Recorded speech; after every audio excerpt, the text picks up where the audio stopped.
Welcome to today's Explainer. We are tackling a massive upgrade that has become absolutely vital for so many homeowners lately, the whole house standby generator. My goal today is to cut through the jargon, break down the technical realities of these systems, and answer the real-world questions you actually care about. By the time we wrap up, you're going to feel completely empowered and equipped to know exactly what these impressive machines do and, more importantly, whether one is the right move for your home. Because let's be honest, we've all been there, right? The wind starts howling, the sky turns that ominous shade of gray, and then pop! Everything goes pitch black. Suddenly, you're stumbling around your living room looking for flashlights that inevitably have dead batteries, you're stressing over hundreds of dollars of groceries spoiling in the fridge, and you're already dreading having to reset every single blinking clock in the house once the grid finally comes back. It is endlessly frustrating. We rely on electricity for everything, our security, our comfort, our connectivity. So what if you just never had to sit in the dark again? Okay, let's dive into this. Here is our roadmap for today. We'll quickly cover introduction and basics, how the magic happens, choosing fuel and size, the installation process, servicing your power plant, and finally, making the final call. Section 1, Introduction and Basics, the ultimate home upgrade. To really get why this is such a game changer, we kind of have to contrast it with what most people are used to, the trusty portable generator. If you own one, you know the drill.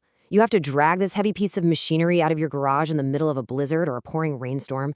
You're messing around with stale gas, running a total spaghetti tangle of extension cords through a cracked window, and all of that just to keep maybe one or two appliances barely humming.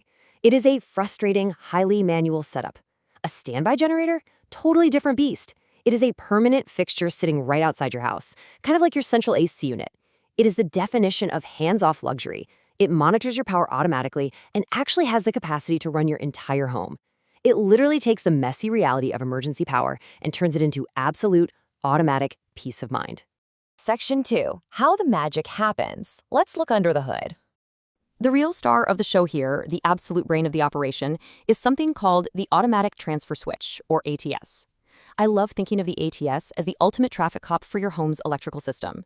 It literally sits right between your house, the public utility grid, and your generator.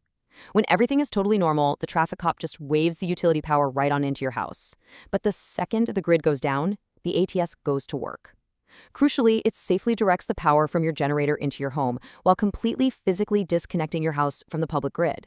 And this is absolutely vital because it prevents something called backfeeding, which is when your generator accidentally pushes electricity back out into the public power lines. That is incredibly dangerous and potentially lethal for the utility workers trying to fix the outage down the street. So let's walk through exactly what this looks like in a real-world outage. Picture this, it's movie night, you're chilling on the couch, and step 1 happens, the utility grid fails. The house goes completely black. But within milliseconds, step 2 kicks in. Your ATS detects that drop in voltage and instantly fires a signal outside to your generator. Step 3, the generator's engine roars to life, spooling up to the proper speed and voltage. Once that power is stable, which is usually within just 10 to 30 seconds, we hit step 4. The ATS flips the switch, bringing your home back to life. The lights pop on, the fridge starts humming, the Wi-Fi reboots. It is an entirely automatic, incredibly fast 4-step sequence. You literally didn't even have to get off the couch. Section 3. Choosing fuel and size. Powering your needs. So how do you fuel this thing? Well, first up is natural gas. If your home already has a municipal natural gas line, this is almost always the go-to choice. The availability is continuous, meaning you never have to refill a tank, and the maintenance is super low. Next up, liquid propane, or LPG. This is fantastic if you live out in a rural area off the natural gas grid. The fuel doesn't go bad over time, but you do need space on your property for a fairly large storage tank, and you've got to monitor your levels so you don't run dry during a week-long outage. Then we have diesel. Now, diesel systems are absolute workhorses, but they have strict storage requirements because diesel can degrade over time, and they generally require a bit more maintenance. Finally, there are dual fuel systems. These are great because they offer incredible flexibility, letting you switch between, say, natural gas and propane depending on what's available. Ultimately, your specific living situation is going to entirely dictate which of these is the best fit for you.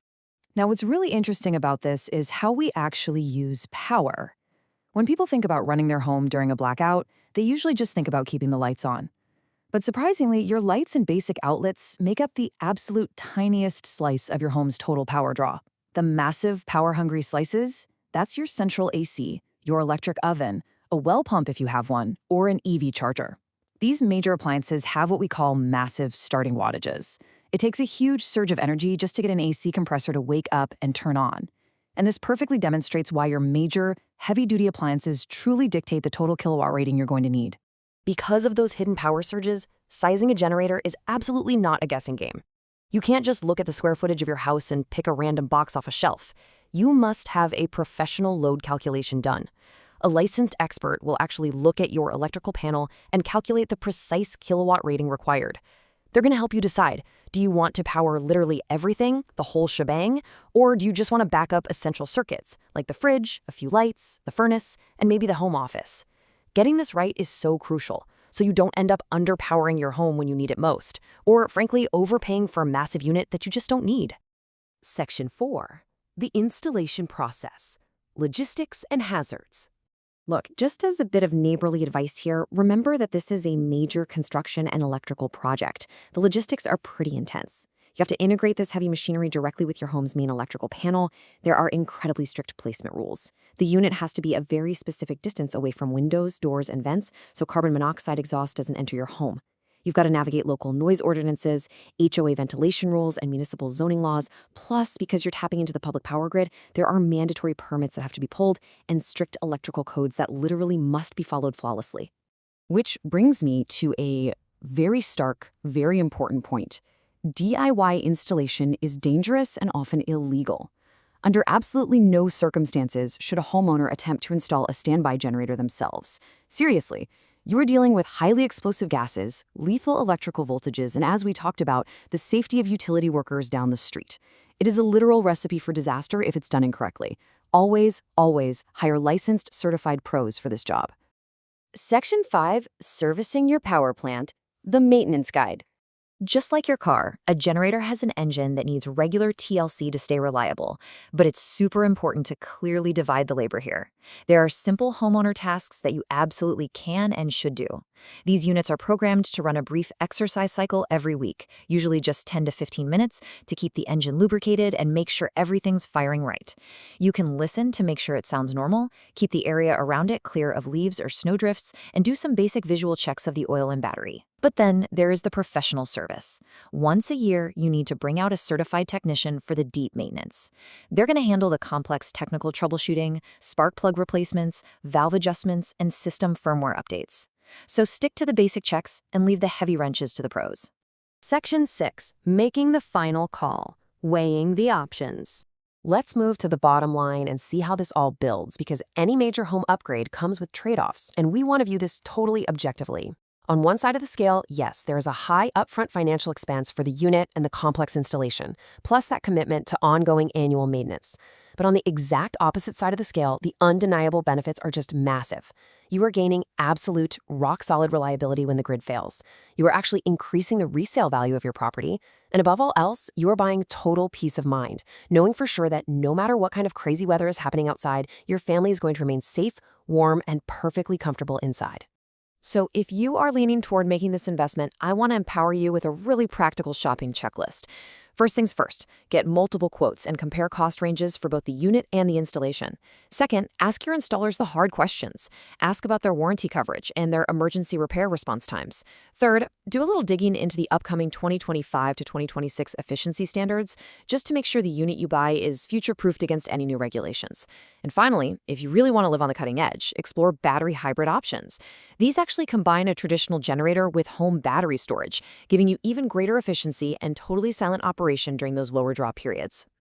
Well, we have covered a ton of ground today, from the brains of the automatic transfer switch to the nitty-gritty of fuel types and load calculations. But as we wrap up this explainer, I want to leave you with one final, very personal thought to mull over. When the next severe storm hits, the grid goes completely dark, and your entire neighborhood goes absolutely silent, what is your family's peace of mind truly worth to you? Thank you so much for hanging out and learning with me today, and stay empowered.